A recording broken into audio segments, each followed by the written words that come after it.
যদি কোনো সিংহ বানরের মতো গাছে চড়তে চেষ্টা করে তাহলে কি হবে? একটা মাছ যদি মাটিতে হাঁটতে চেষ্টা করে তাহলে কি হবে? তারা বিফলই হবে। কিন্তু এরকম কেন হয়? তার কারণ হলো প্রকৃতির রচনা কিছুটা এরকম। এখানে প্রত্যেকটি ব্যক্তিকে, প্রত্যেকটি প্রাণীকে আলাদা আলাদা গুণের অধিকারী করা হয়েছে এবং সকলকে একটা সীমাও প্রদান করা হয়েছে। এবার এই যে বৃক্ষ, পশু, পাখি, এদের মধ্যে সেই ক্ষমতাই নেই যে এরা নিজেদের যাচাই করতে পারবে, নিজেদের সীমাগুলো বুঝতে পারবে, নিজেদের সদ্গুণগুলো চিনতে পারবে। এরা সেটা করতে পারবে না। কিন্তু মানুষ তো আলাদা। মানুষের কাছে সেই বিশেষ শক্তি আছে যে তারা পূর্ণরূপে নিজেদের যাচাই করতে পারবে, নিজেকে পূর্ণরূপে বুঝতে পারবে, নিজের দোষ, নিজের অপগুণ, নিজের সদ্গুণ, নিজেদের সীমাগুলো তারা বুঝতে পারবে। আর এটা অত্যন্ত গুরুত্বপূর্ণ। কথায় আছে যে যদি সাফল্য লাভ করতে হয় তাহলে নিজেকে যাচাই করে নিতে হবে। তাই নিজেকে যাচাই করুন, নিজের সাথে পরিচিত হয়ে যান এবং জীবনে কর্ম করতে থাকুন। সাফল্যের শিখরে অবশ্যই পৌঁছে যাবেন। আর ওখানে যদি যান তাহলে এই মন প্রসন্ন হয়ে অবশ্যই বলবে, রাধা রাধা। আমরা সবাই প্রকাশের অনুগামী। সূর্যের থেকে আমরা প্রকাশ লাভ করি এবং সেই প্রকাশের কারণে আমরা সবকিছু দেখতে পাই। আর হয়তো সেই জন্য আমরা সূর্যকে এত মান্য করি, তাকে সম্মান করি, তাকে পুজো করি। কিন্তু এই সংসারে শুধুমাত্র সূর্যই কি আছেন যিনি প্রকাশের উৎস? না। যখন সূর্যাস্ত হয় তখন কি হয়? তখন চন্দ্রমা প্রকাশ দিয়ে থাকেন, উনি আমাদের পথ দেখান। আর যখন চন্দ্রমা থাকেন না তখন কি হয়? তখন আমাদের গৃহ প্রকাশময় করে তোলে ছোট্ট একটা প্রদীপ। অর্থাৎ আকার বা নাম গুরুত্বপূর্ণ নয়, গুরুত্বপূর্ণ হলো গুণ। আপনিও এই গুণগুলি আপন করুন। চন্দ্রমা বা প্রদীপের মতো সূর্যের অনুপস্থিতিতেও প্রকাশের কিরণ ছড়িয়ে দিন। সৎপথে চলুন আর আমার সাথে ভালোবেসে বলুন, রাধা রাধা। এই হলো বটগাছের একটা বীজ।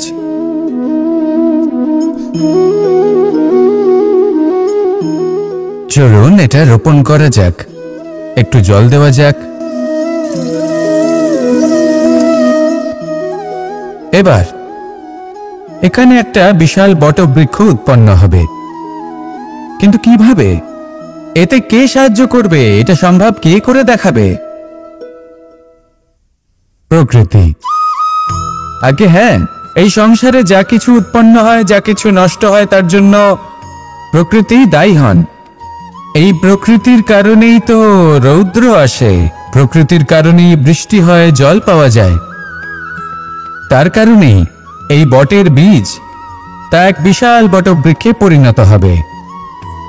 কিন্তু একজন মানুষকে দেখুন, মানুষ বলবে এই বৃক্ষে আমার অধিকার রয়েছে।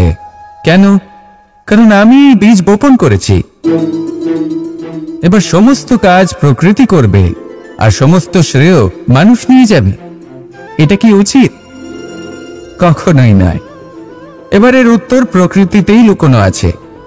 কখনো কোনো পাখিও এই বীজ রোপণ করে, সেখানে বৃক্ষ উৎপন্ন হয়, তাতে ফল আসে, সেই পাখি সেই ফল খায়, কিন্তু সেখানকার বাকি পাখি এবং প্রাণীদের সেই ফল খেতে বারণ করে না। সেই বৃক্ষের উপর নিজের অধিকার প্রমাণ করতে চেষ্টা করে না, সবার মধ্যে ভাগ করে দেয়। আর এটাই আমাদেরও করা উচিত। যা প্রকৃতি থেকে আসছে তা আবার প্রকৃতিতেই ফিরে যেতে দিন। এটা অত্যন্ত প্রয়োজনীয়। পাখিদের মতো হতে চেষ্টা করুন, তবেই আপনার এই মন আকাশে উড়তে থাকবে আর সুপ্রসন্ন হয়ে বলবে, রাধা রাধা। পাণ্ডবরা বন থেকে এসেছিলেন। ওনাদের কাছে না কোনো ধন ছিল, না কোনো সম্পদ, না বিদ্যা। নিজের পরিশ্রমের দ্বারা ওনারা বিদ্যা অর্জন করেছিলেন, আর তার দ্বারাই সম্পদ অর্জন করলেন আর ধন অর্জন করলেন। এই পাণ্ডব ছিলেন অত্যন্ত কুশল এবং শক্তিশালী। যুধিষ্ঠির নিজের পরিশ্রম দ্বারা এমন জ্ঞান অর্জন করেছিলেন যে এই সংসার ওনাকে ধর্মরাজ যুধিষ্ঠির অভিহিত করেছিল। দেখতে গেলে পাণ্ডবদের কাছে সবকিছুই ছিল, কিন্তু যখন বিষয় এলো আরো ধন লাভ করার, তখন যুধিষ্ঠির, যিনি পাণ্ডবদের মধ্যে জ্যেষ্ঠ, তিনি সকল পাণ্ডবদের সাথে দ্যুতক্রীড়ায় অংশগ্রহণ করে ফেললেন।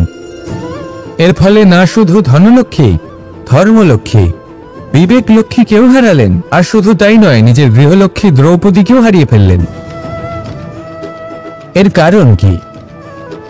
ভুলে গেলেন খুব সহজ একটা কথা, এই সংসারে সম্মান এবং সাফল্য দুটোই পরিশ্রমের দ্বারা লাভ করতে হয়।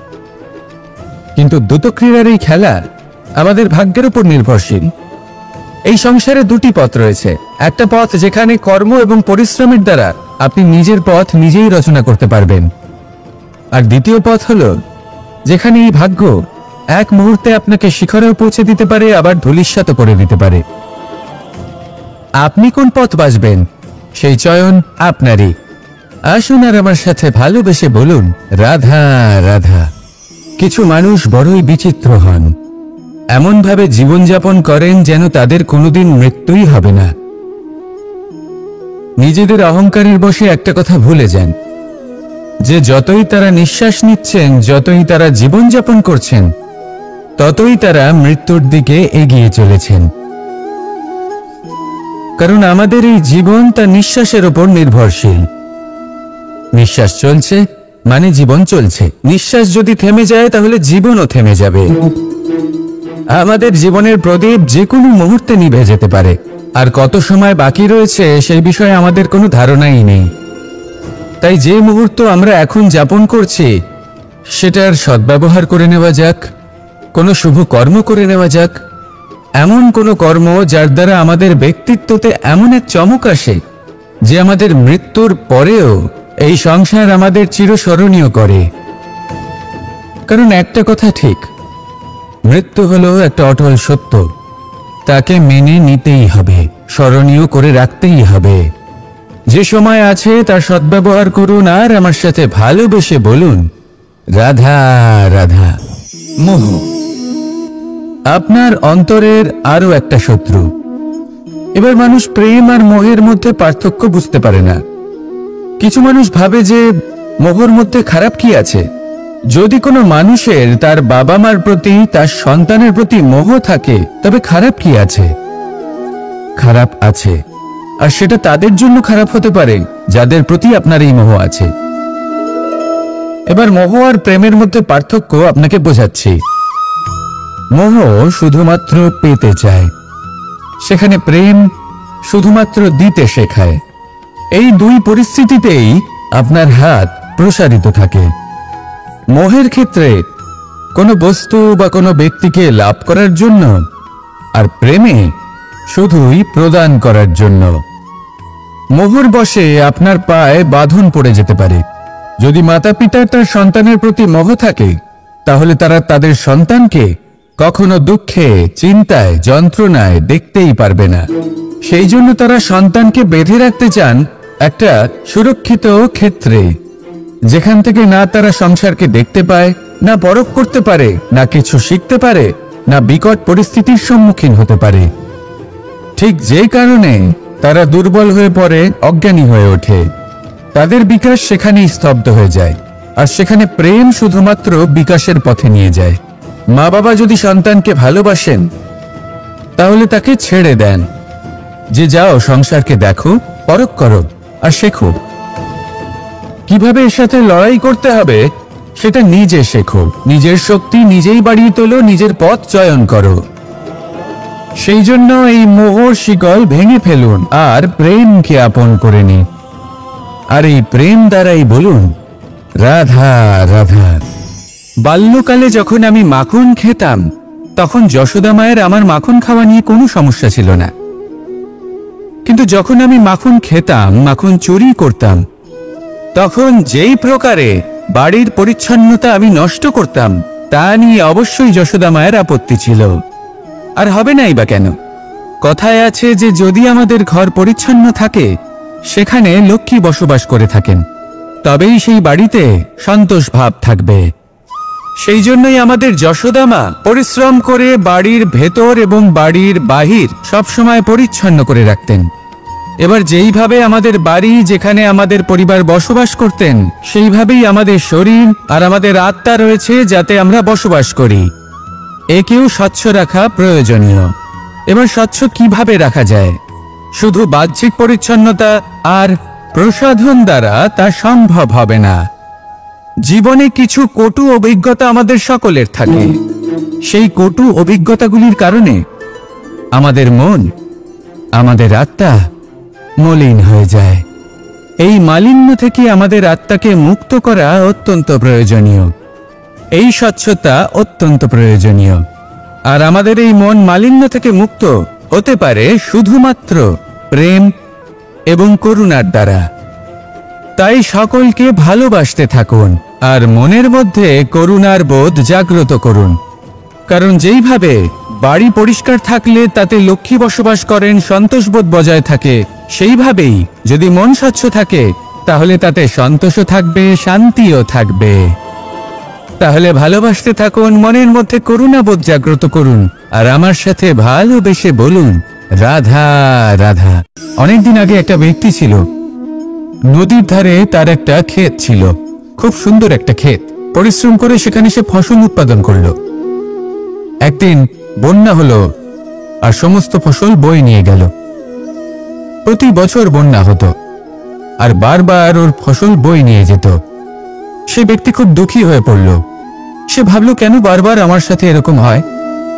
তখন একজন ওকে বোঝালো যে প্রতি বছর যখন এই বন্যা আসে তখন সে তোমার ক্ষেত উর্বর মৃত্তিকা দ্বারা পুষ্ট করে তোলে।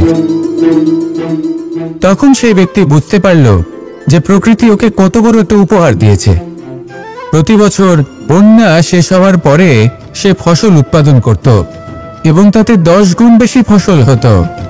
এই সংসারে যতক্ষণ না বৃষ্টির ফোঁটা মাটিতে পড়ছে, ফসল কিভাবে উৎপন্ন হবে? যতক্ষণ না এই সোনা তীব্র আগুনে উত্তপ্ত হচ্ছে, ততক্ষণ সে কুন্দর কি করে হয়ে উঠবে? সেইভাবেই যতক্ষণ না আপনি সমস্যার সম্মুখীন হচ্ছেন, জীবনে সামনে এগোবেন কিভাবে? তাই বিপদ হোক বা সমস্যা, তার সম্মুখীন হন, আর তাও ইতিবাচক মনোভাব নিয়ে। দেখবেন অবশেষে আপনি বিকাশের পথে অগ্রসর হয়েছেন। আসুন আমার সাথে ভালোবেসে বলুন, রাধা রাধা। আমাদের জীবনে যখনই আমরা কোনো বড় দায়িত্বের সম্মুখীন হই, তখন আমরা তার থেকে দূরে পালাই আর এই অজুহাত দিই যে না না, এত বেশি ভার বহন করার যোগ্যতা আমার নেই, আমি করতেই পারবো না। দেখুন, এই সংসারে ভিন্ন ভিন্ন ধরনের গাছ আছে, ছোট গাছ, বড় গাছ, কিন্তু বটগাছের মতো বড় এবং নিবিড় গাছ আর একটাও নেই। সে নিঃস্বার্থভাবে এই সংসারকে সেবা করে যায়, ছায়া প্রদান করে, শীতলতা প্রদান করে। আর যখন এমন সময় আসে যখন তার উপর বোঝা অত্যন্ত বেড়ে যায়, সে কিন্তু কোনোভাবেই ভেঙে পড়ে না। তখন সে নিজের নিঃস্বার্থ কর্মের ফল লাভ করে, সেই নিঃস্বার্থ কর্ম যা সে করেছে। তার দেহ থেকে ছোট ছোট ঝুড়ি বার হয় এবং তা কাণ্ডের আকার ধারণ করে। সেই কাণ্ড মাটির কাছে পৌঁছয় এবং তারপর তা বটগাছের সহায়ক হয়ে ওঠে। সে ভেঙে পড়ে যায় না। এইভাবে আপনিও জীবনে নিঃস্বার্থভাবে সবার সেবা করুন, ভালোবাসুন, সবাইকে সাহায্য করুন। যেদিন আপনার ওপর বোঝা অত্যন্ত বেড়ে যাবে, সেদিন এই সব মানুষ আপনাকে সাহায্য করার জন্য আসবেন, আপনার শক্তি হয়ে উঠবেন, আর আপনি বটগাছের মতোই মহান এবং বিশাল হয়ে উঠবেন। আসুন আর আমার সাথে ভালোবেসে বলুন, রাধা রাধা।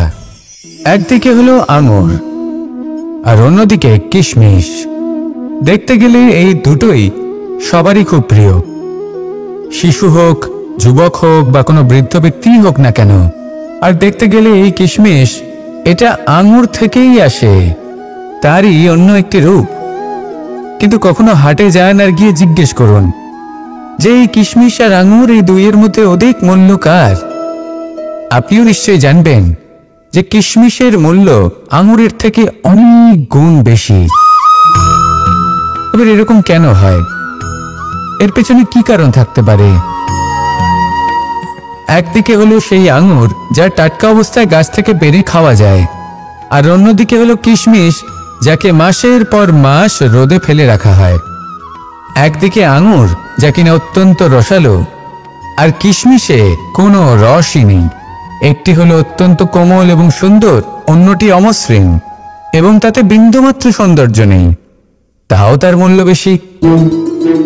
এইসব কেন হয়? এই কারণেই হয় কারণ সেই আঙুর অনেক মাস পর্যন্ত রোদ সহ্য করে থাকে, কষ্ট সহ্য করে থাকে, তবেই সেই আঙুর কিশমিশে পরিণত হয়।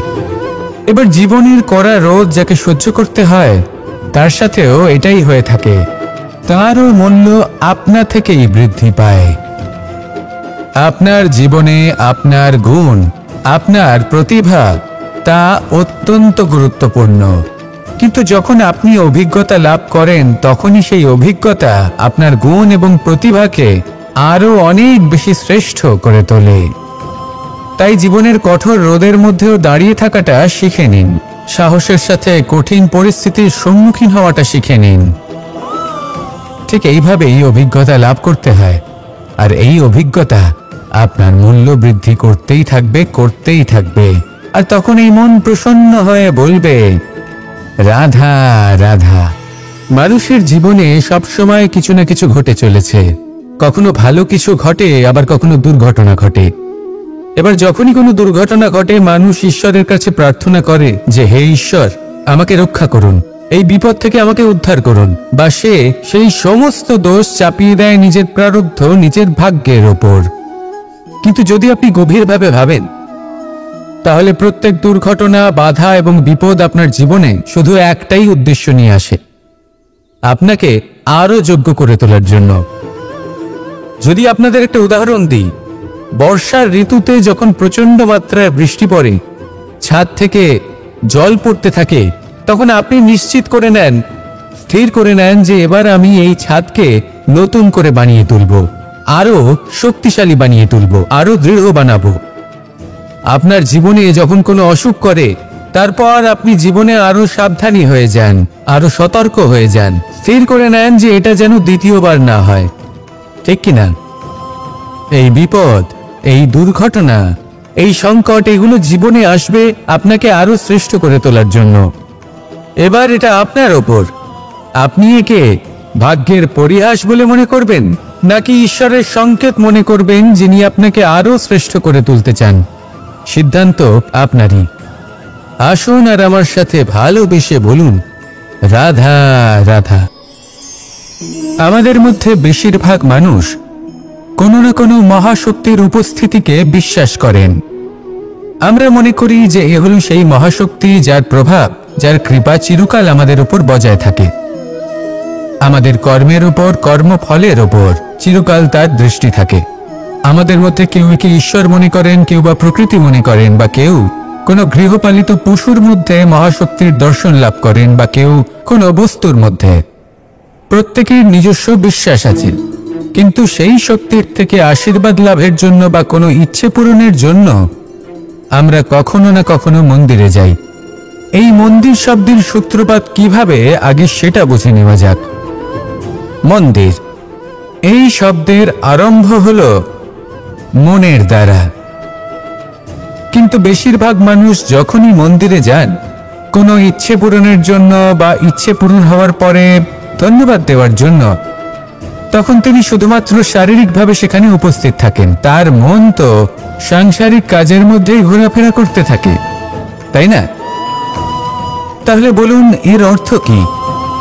যদি আপনি মন্দিরে নিজের মনকেই না নিয়ে যান তাহলে তার কি লাভ হবে? মন্দিরে গিয়ে নিজের মনকে ঈশ্বরের চরণে পূর্ণরূপে সমর্পণ করুন, নিজের মন থেকে ঈশ্বরের আরাধনা করুন, আর এই মন থেকেই বলুন, এই সংসারে সম্মান এবং সাফল্য দুটোই পরিশ্রমের দ্বারা লাভ করতে হয়, কিন্তু দ্রুতক্রীড়ার এই খেলা আমাদের ভাগ্যের উপর নির্ভরশীল। এই সংসারে দুটি পথ রয়েছে, একটা পথ যেখানে কর্ম এবং পরিশ্রমের দ্বারা আপনি নিজের পথ নিজেই রচনা করতে পারবেন, আর দ্বিতীয় পথ হলো যেখানে এই ভাগ্য এক মুহূর্তে আপনাকে শিখরেও পৌঁছে দিতে পারে, আবার ধূলিসাৎ করে দিতে পারে। আপনি কোন পথ বাছবেন সেই চয়ন আপনারই। রাধা রাধা। যদি কোনো সিংহ বানরের মতো গাছে চড়তে চেষ্টা করে তাহলে কি হবে? একটা মাছ যদি মাটিতে হাঁটতে চেষ্টা করে তাহলে কি হবে? তারা বিফলই হবে। কিন্তু এরকম কেন হয়? তার কারণ হলো প্রকৃতির রচনা কিছুটা এরকম। এখানে প্রত্যেকটি ব্যক্তিকে, প্রত্যেকটি প্রাণীকে আলাদা আলাদা গুণের অধিকারী করা হয়েছে এবং সকলকে একটা সীমাও প্রদান করা হয়েছে। এবার এই যে বৃক্ষ, পশু, পাখি, এদের মধ্যে সেই ক্ষমতাই নেই যে এরা নিজেদের যাচাই করতে পারবে, নিজেদের সীমাগুলো বুঝতে পারবে, নিজেদের সদ্গুণগুলো চিনতে পারবে। এরা সেটা করতে পারবে না। কিন্তু মানুষ তো আলাদা। মানুষের কাছে সেই বিশেষ শক্তি আছে যে তারা পূর্ণরূপে নিজেদের যাচাই করতে পারবে, নিজেকে পূর্ণরূপে বুঝতে পারবে, নিজের দোষ, নিজের অপগুণ, নিজের সদ্গুণ, নিজেদের সীমাগুলো তারা বুঝতে পারবে। আর এটা অত্যন্ত গুরুত্বপূর্ণ। কথায় আছে যে যদি সাফল্য লাভ করতে হয় তাহলে নিজেকে যাচাই করে নিতে হবে। তাই নিজেকে যাচাই করুন, নিজের সাথে পরিচিত হয়ে যান এবং জীবনে কর্ম করতে থাকুন। সাফল্যের শিখরে অবশ্যই পৌঁছে যাবেন। আর ওখানে যদি যান তাহলে এই মন প্রসন্ন হয়ে অবশ্যই বলবে রাধা রাধা। আমরা সবাই প্রকাশের অনুগামী। সূর্যের থেকে আমরা প্রকাশ লাভ করি এবং সেই প্রকাশের কারণে আমরা সবকিছু দেখতে পাই।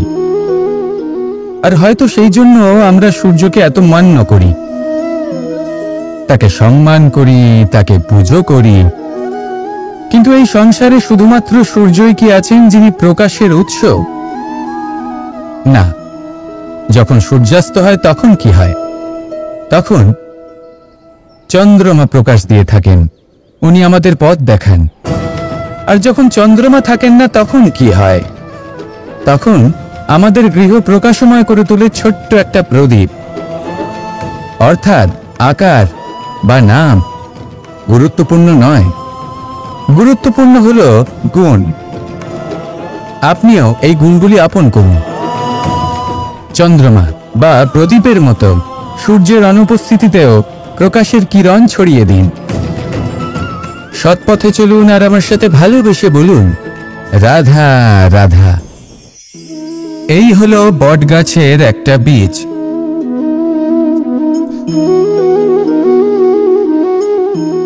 চলুন এটা রোপণ করা যাক, একটু জল দেওয়া যাক। এবার এখানে একটা বিশাল বটবৃক্ষ উৎপন্ন হবে। কিন্তু কিভাবে? এতে কে সাহায্য করবে? এটা সম্ভব কে করে দেখাবে? প্রকৃতি। আগে হ্যাঁ, এই সংসারে যা কিছু উৎপন্ন হয়, যা কিছু নষ্ট হয়, তার জন্য প্রকৃতি দায়ী হন। এই প্রকৃতির কারণেই তো রৌদ্র আসে, প্রকৃতির কারণেই বৃষ্টি হয়, জল পাওয়া যায়। তার কারণেই এই বটের বীজ তা এক বিশাল বটবৃক্ষে পরিণত হবে। কিন্তু একজন মানুষকে দেখুন, মানুষ বলবে এই বৃক্ষে আমার অধিকার রয়েছে। কেন? কারণ আমি বীজ বপন করেছি। এবার সমস্ত কাজ প্রকৃতি করবে আর সমস্ত শ্রেয় মানুষ নিয়ে যাবে। এটা কি উচিত? কখনোই নয়। এবারের উত্তর প্রকৃতিতেই লুকোনো আছে। কখনো কোনো পাখিও এই বীজ রোপণ করে, সেখানে বৃক্ষ উৎপন্ন হয়, তাতে ফল আসে, সেই পাখি সেই ফল খায়, কিন্তু সেখানকার বাকি পাখি এবং প্রাণীদের সেই ফল খেতে বারণ করে না। সেই বৃক্ষের উপর নিজের অধিকার প্রমাণ করতে চেষ্টা করে না, সবার মধ্যে ভাগ করে দেয়। আর এটাই আমাদেরও করা উচিত। যা প্রকৃতি থেকে আসছে তা আবার প্রকৃতিতেই ফিরে যেতে দিন। এটা অত্যন্ত প্রয়োজনীয়। পাখিদের মতো হতে চেষ্টা করুন, তবেই আপনার এই মন আকাশে উড়তে থাকবে আর সুপ্রসন্ন হয়ে বলবে রাধা রাধা। পাণ্ডবরা বন থেকে এসেছিলেন। ওনাদের কাছে না কোনো ধন ছিল, না কোনো সম্পদ, না বিদ্যা। নিজের পরিশ্রমের দ্বারা ওনারা বিদ্যা অর্জন করেছিলেন, আর তার দ্বারাই সম্পদ অর্জন করলেন আর ধন অর্জন করলেন। এই পাণ্ডব ছিলেন অত্যন্ত কুশল এবং শক্তিশালী। যুধিষ্ঠির নিজের পরিশ্রম দ্বারা এমন জ্ঞান অর্জন করেছিলেন যে এই সংসার ওনাকে ধর্মরাজ যুধিষ্ঠির অভিহিত করেছিল। দেখতে গেলে পাণ্ডবদের কাছে সবকিছুই ছিল, কিন্তু যখন বিষয় এলো আরো ধন লাভ করার, তখন যুধিষ্ঠির, যিনি পাণ্ডবদের মধ্যে জ্যেষ্ঠ, তিনি সকল পাণ্ডবদের সাথে দ্যুতক্রীড়ায় অংশগ্রহণ করে ফেললেন। এর ফলে না শুধু ধনলক্ষ্মী, ধর্মলক্ষ্মী, বিবেক লক্ষ্মীকেও হারালেন, আর শুধু তাই নয়, নিজের গৃহলক্ষ্মী দ্রৌপদীকেও হারিয়ে ফেললেন। এর কারণ কি? ভুলে গেলেন খুব সহজ একটা কথা, এই সংসারে সম্মান এবং সাফল্য দুটোই পরিশ্রমের দ্বারা লাভ করতে হয়। কিন্তু দ্যুতক্রীড়ার এই খেলা আমাদের ভাগ্যের উপর নির্ভরশীল। এই সংসারে দুটি পথ রয়েছে, একটা পথ যেখানে কর্ম এবং পরিশ্রমের দ্বারা আপনি নিজের পথ নিজেই রচনা করতে পারবেন, আর দ্বিতীয় পথ হলো যেখানে এই ভাগ্য এক মুহূর্তে আপনাকে শিখরেও পৌঁছে দিতে পারে, আবার ধূলিসাৎ করে দিতে পারে। আপনি কোন পথ বাছবেন সেই চয়ন আপনারই। আসুন আর আমার সাথে ভালোবেসে বলুন, রাধা রাধা। কিছু মানুষ বড়ই বিচিত্র হন, এমনভাবে জীবনযাপন করেন যেন তাদের কোনোদিন মৃত্যুই হবে না। নিজেদের অহংকারের বশে একটা কথা ভুলে যান, যে যতই তারা নিঃশ্বাস নিচ্ছেন, যতই তারা জীবনযাপন করছেন, ততই তারা মৃত্যুর দিকে এগিয়ে চলেছেন। কারণ আমাদের এই জীবন তার নিঃশ্বাসের উপর নির্ভরশীল। নিঃশ্বাস চলছে মানে জীবন চলছে, নিঃশ্বাস যদি থেমে যায় তাহলে জীবনও থেমে যাবে। আমাদের জীবনের প্রদীপ যে কোনো মুহূর্তে নিভে যেতে পারে, আর কত সময় বাকি রয়েছে সেই বিষয়ে আমাদের কোনো ধারণাই নেই। তাই যে মুহূর্ত আমরা এখন যাপন করছি সেটার সদ্ব্যবহার করে নেওয়া যাক, কোনো শুভ কর্ম করে নেওয়া যাক, এমন কোনো কর্ম যার দ্বারা আমাদের ব্যক্তিত্বতে এমন এক চমক আসে যে আমাদের মৃত্যুর পরেও এই সংসার আমাদের চিরস্মরণীয় করে। কারণ একটা কথা ঠিক, মৃত্যু হলো একটা অটল সত্য, তাকে মেনে নিতেই হবে, স্মরণীয় করে রাখতেই হবে। যে সময় আছে তার সদ্ব্যবহার করুন, আর আমার সাথে ভালোবেসে বলুন, রাধা রাধা। মোহ আপনার অন্তরের আরো একটা শত্রু। এবার মানুষ প্রেম আর মোহের মধ্যে পার্থক্য বুঝতে পারে না। কিছু মানুষ ভাবে যে মোহর মধ্যে খারাপ কি আছে। যদি কোনো মানুষের তার বাবা মার প্রতি, তার সন্তানের প্রতি মোহ থাকে, তবে খারাপ কি আছে? খারাপ আছে, আর সেটা তাদের জন্য খারাপ হতে পারে যাদের প্রতি আপনার এই মোহ আছে। এবার মোহ আর প্রেমের মধ্যে পার্থক্য আপনাকে বোঝাচ্ছি। মোহ শুধুমাত্র পেতে চায়, সেখানে প্রেম শুধুমাত্র দিতে শেখায়। এই দুই পরিস্থিতিতেই আপনার হাত প্রসারিত থাকে। মোহের ক্ষেত্রে কোনো বস্তু বা কোনো ব্যক্তিকে লাভ করার জন্য, আর প্রেমে শুধুই প্রদান করার জন্য। মোহর বশে আপনার পায়ে বাঁধন পড়ে যেতে পারে। যদি মাতা পিতার তার সন্তানের প্রতি মোহ থাকে, তাহলে তারা তাদের সন্তানকে কখনো দুঃখে, চিন্তায়, যন্ত্রণায় দেখতেই পারবে না। সেই জন্য তারা সন্তানকে বেঁধে রাখতে চান একটা সুরক্ষিত ক্ষেত্রে, যেখান থেকে না তারা সংসারকে দেখতে পায়, না পরখ করতে পারে, না কিছু শিখতে পারে, না বিকট পরিস্থিতির সম্মুখীন হতে পারে। ঠিক যে কারণে তারা দুর্বল হয়ে পড়ে, অজ্ঞানী হয়ে ওঠে। তাদের বিকাশ সেখানেই স্তব্ধ হয়ে যায়, আর সেখানে প্রেম শুধুমাত্র বিকাশের পথে নিয়ে যায়। মা বাবা যদি সন্তানকে ভালোবাসেন, তাহলে তাকে ছেড়ে দেন, যে যাও সংসারকে দেখো, পরখ করো আর শেখো। কিভাবে এর সাথে লড়াই করতে হবে সেটা নিজে শেখো। নিজের শক্তি নিজেই বাড়িয়ে তোলো, নিজের পথ চয়ন করো। সেই জন্য এই মোহর শিকল ভেঙে ফেলুন আর প্রেমকে আপন করে নিন। আর এই প্রেম দ্বারাই বলুন, রাধা রাধা। বাল্যকালে যখন আমি মাখন খেতাম, তখন যশোদা মায়ের আমার মাখন খাওয়া নিয়ে কোনো সমস্যা ছিল না। কিন্তু যখন আমি মাখন খেতাম, মাখন চুরি করতাম, তখন যেই প্রকারে বাড়ির পরিচ্ছন্নতা আমি নষ্ট করতাম, তা নিয়ে অবশ্যই যশোদা মায়ের আপত্তি ছিল। আর হবে নাই বা কেন? কথায় আছে যে যদি আমাদের ঘর পরিচ্ছন্ন থাকে, সেখানে লক্ষ্মী বসবাস করে থাকেন, তবেই সেই বাড়িতে সন্তোষ ভাব থাকবে। সেই জন্যই আমাদের যশোদা মা পরিশ্রম করে বাড়ির ভেতর এবং বাড়ির বাহির সবসময় পরিচ্ছন্ন করে রাখতেন। এবার যেইভাবে আমাদের বাড়ি, যেখানে আমাদের পরিবার বসবাস করতেন, সেইভাবেই আমাদের শরীর আর আমাদের আত্মা রয়েছে, যাতে আমরা বসবাস করি। একেও স্বচ্ছ রাখা প্রয়োজনীয়। এবার স্বচ্ছ কিভাবে রাখা যায়? শুধু বাহ্যিক পরিচ্ছন্নতা আর প্রসাধন দ্বারা তা সম্ভব হবে না। জীবনে কিছু কটু অভিজ্ঞতা আমাদের সকলের থাকে। সেই কটু অভিজ্ঞতাগুলির কারণে আমাদের মন, আমাদের আত্মা মলিন হয়ে যায়। এই মালিন্য থেকে আমাদের আত্মাকে মুক্ত করা অত্যন্ত প্রয়োজনীয়। এই স্বচ্ছতা অত্যন্ত প্রয়োজনীয়। আর আমাদের এই মন মালিন্য থেকে মুক্ত হতে পারে শুধুমাত্র প্রেম এবং করুণার দ্বারা। তাই সকলকে ভালোবাসতে থাকুন আর মনের মধ্যে করুণার বোধ জাগ্রত করুন।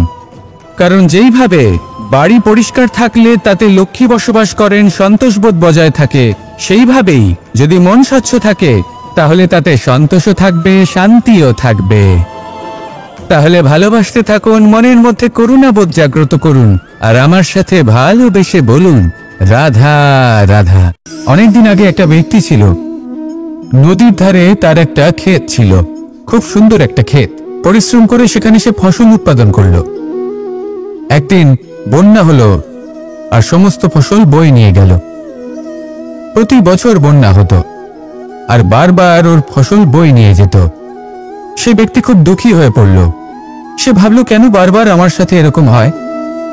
তখন একজন ওকে বোঝালো যে প্রতি বছর যখন এই বন্যা আসে তখন সে তোমার ক্ষেত উর্বর মৃত্তিকা দ্বারা পুষ্ট করে তোলে। তখন সেই ব্যক্তি বুঝতে পারল যে প্রকৃতি ওকে কত বড় একটা উপহার দিয়েছে। প্রতি বছর বন্যা শেষ হওয়ার পরে সে ফসল উৎপাদন করত এবং তাতে 10 গুণ বেশি ফসল হতো। এই সংসারে যতক্ষণ না বৃষ্টির ফোঁটা মাটিতে পড়ছে, ফসল কিভাবে উৎপন্ন হবে? যতক্ষণ না এই সোনা তীব্র আগুনে উত্তপ্ত হচ্ছে, ততক্ষণ সে কুন্দর কি করে হয়ে উঠবে? সেইভাবে যতক্ষণ না আপনি সমস্যার সম্মুখীন হচ্ছেন, জীবনে সামনে এগোবেন কিভাবে? তাই বিপদ হোক বা সমস্যা, তার সম্মুখীন হন, আর তাও ইতিবাচক মনোভাব নিয়ে। দেখবেন অবশেষে আপনি বিকাশের পথে অগ্রসর হয়েছেন। আসুন আমার সাথে ভালোবেসে বলুন, রাধা রাধা। আমাদের জীবনে যখনই আমরা কোনো বড় দায়িত্বের সম্মুখীন হই, তখন আমরা তার থেকে দূরে পালাই আর এই অজুহাত দিই যে না না, এত বেশি ভার বহন করার যোগ্যতা আমার নেই, আমি করতেই পারবো না। দেখুন, এই সংসারে ভিন্ন ভিন্ন ধরনের গাছ আছে, ছোট গাছ, বড় গাছ, কিন্তু বটগাছের মতো বড় এবং নিবিড় গাছ আর একটাও নেই। সে নিঃস্বার্থভাবে এই সংসারকে সেবা করে যায়, ছায়া প্রদান করে, শীতলতা প্রদান করে। আর যখন এমন সময় আসে যখন তার উপর বোঝা অত্যন্ত বেড়ে যায়, সে কিন্তু কোনোভাবেই ভেঙে পড়ে না। তখন সে নিজের নিঃস্বার্থ কর্মের ফল লাভ করে, সেই নিঃস্বার্থ কর্ম যা সে করেছে। তার দেহ থেকে ছোট ছোট ঝুড়ি বার হয় এবং তা কাণ্ডের আকার ধারণ করে। সেই কাণ্ড মাটির কাছে পৌঁছয় এবং তারপর তা বটগাছের সহায়ক হয়ে ওঠে। সে ভেঙে পড়ে যায় না। এইভাবে আপনিও জীবনে নিঃস্বার্থভাবে সবার সেবা করুন, ভালোবাসুন, সবাইকে সাহায্য করুন।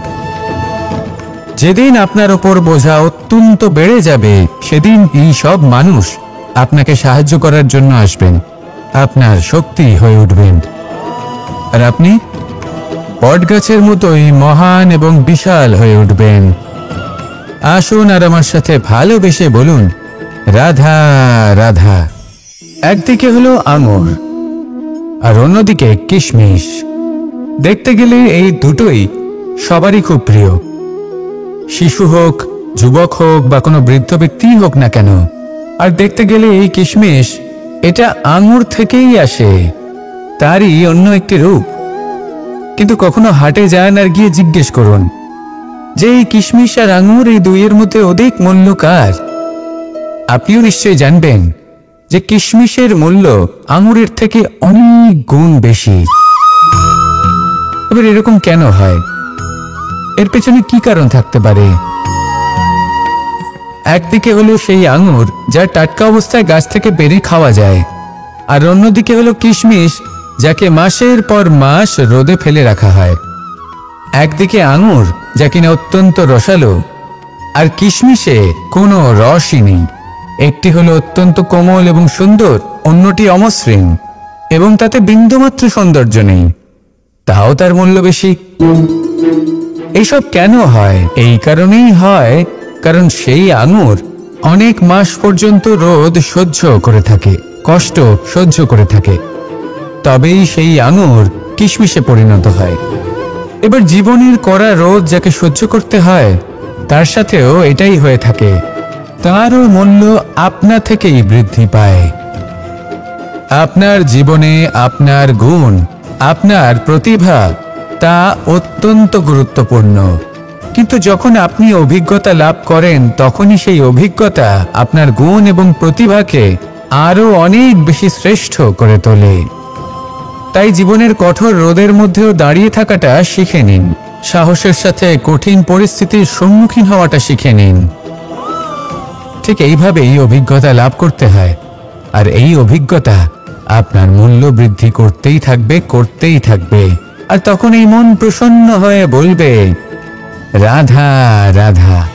মানুষের জীবনে সবসময় কিছু না কিছু ঘটে চলেছে, কখনো ভালো কিছু ঘটে, আবার কখনো দুর্ঘটনা ঘটে। এবার যখনই কোনো দুর্ঘটনা ঘটে, মানুষ ঈশ্বরের কাছে প্রার্থনা করে যে, হে ঈশ্বর, আমাকে রক্ষা করুন, এই বিপদ থেকে আমাকে উদ্ধার করুন, বা সে সেই সমস্ত দোষ চাপিয়ে দেয় নিজের প্রারব্ধ, নিজের ভাগ্যের ওপর। কিন্তু যদি আপনি গভীরভাবে ভাবেন, তাহলে প্রত্যেক দুর্ঘটনা, বাধা এবং বিপদ আপনার জীবনে শুধু একটাই উদ্দেশ্য নিয়ে আসে, আপনাকে আরো যোগ্য করে তোলার জন্য। যদি আপনাদের একটা উদাহরণ দিই, বর্ষার ঋতুতে যখন প্রচন্ড মাত্রায় বৃষ্টি পড়ে, ছাদ থেকে জল পড়তে থাকে, তখন আপনি নিশ্চিত করে নেন, স্থির করে নেন যে এবার আমি এই ছাদকে নতুন করে বানিয়ে তুলব, আরো শক্তিশালী বানিয়ে তুলব, আরো দৃঢ় বানাবো। আপনার জীবনে যখন কোনো অসুখ করে, তারপর আপনি জীবনে আরো সাবধানী হয়ে যান, আরো সতর্ক হয়ে যান, স্থির করে নেন যে এটা যেন দ্বিতীয়বার না হয়, ঠিক কিনা? এই বিপদ, এই দুর্ঘটনা, এই সংকট, এগুলো জীবনে আসবে আপনাকে আরো শ্রেষ্ঠ করে তোলার জন্য। এবার এটা আপনার ওপর, আপনি একে ভাগ্যের পরিহাস বলে মনে করবেন, নাকি ঈশ্বরের সংকেত মনে করবেন যিনি আপনাকে আরো শ্রেষ্ঠ করে তুলতে চান। সিদ্ধান্ত আপনারই। আসুন আর আমার সাথে ভালোবেসে বলুন, রাধা রাধা। আমাদের মধ্যে বেশিরভাগ মানুষ কোনো না কোনো মহাশক্তির উপস্থিতিকে বিশ্বাস করেন। আমরা মনে করি যে এ হল সেই মহাশক্তি যার প্রভাব, যার কৃপা চিরকাল আমাদের উপর বজায় থাকে। আমাদের কর্মের উপর, কর্মফলের উপর চিরকাল তার দৃষ্টি থাকে। আমাদের মধ্যে কেউ একে ঈশ্বর মনে করেন, কেউ বা প্রকৃতি মনে করেন, বা কেউ কোনো গৃহপালিত পশুর মধ্যে মহাশক্তির দর্শন লাভ করেন, বা কেউ কোনো বস্তুর মধ্যে। প্রত্যেকের নিজস্ব বিশ্বাস আছে, কিন্তু সেই শক্তির থেকে আশীর্বাদ লাভের জন্য বা কোনো ইচ্ছে পূরণের জন্য আমরা কখনো না কখনো মন্দিরে যাই। এই মন্দির শব্দের সূত্রপাত কিভাবে, আগে সেটা বুঝে নেওয়া যাক। মন্দির এই শব্দের আরম্ভ হলো মনের দ্বারা, কিন্তু বেশিরভাগ মানুষ যখনই মন্দিরে যান কোনো ইচ্ছে পূরণের জন্য বা ইচ্ছে পূরণ হওয়ার পরে ধন্যবাদ দেওয়ার জন্য, তখন তিনি শুধুমাত্র শারীরিকভাবে সেখানে উপস্থিত থাকেন, তার মন তো সাংসারিক কাজের মধ্যেই ঘোরাফেরা করতে থাকে, তাই না? তাহলে বলুন, এর অর্থ কি? যদি আপনি মন্দিরে নিজের মনকেই না নিয়ে যান, তাহলে তার কি লাভ হবে? মন্দিরে গিয়ে নিজের মনকে ঈশ্বরের চরণে পূর্ণরূপে সমর্পণ করুন, নিজের মন থেকে ঈশ্বরের আরাধনা করুন, আর এই মন থেকেই বলুন, এই সংসারে সম্মান এবং সাফল্য দুটোই পরিশ্রমের দ্বারা লাভ করতে হয়, কিন্তু দ্রুতক্রীড়ার এই খেলা আমাদের ভাগ্যের উপর নির্ভরশীল। এই সংসারে দুটি পথ রয়েছে, একটা পথ যেখানে কর্ম এবং পরিশ্রমের দ্বারা আপনি নিজের পথ নিজেই রচনা করতে পারবেন, আর দ্বিতীয় পথ হলো যেখানে এই ভাগ্য এক মুহূর্তে আপনাকে শিখরেও পৌঁছে দিতে পারে, আবার ধূলিসাৎ করে দিতে পারে। আপনি কোন পথ বাছবেন সেই চয়ন আপনারই। রাধা রাধা।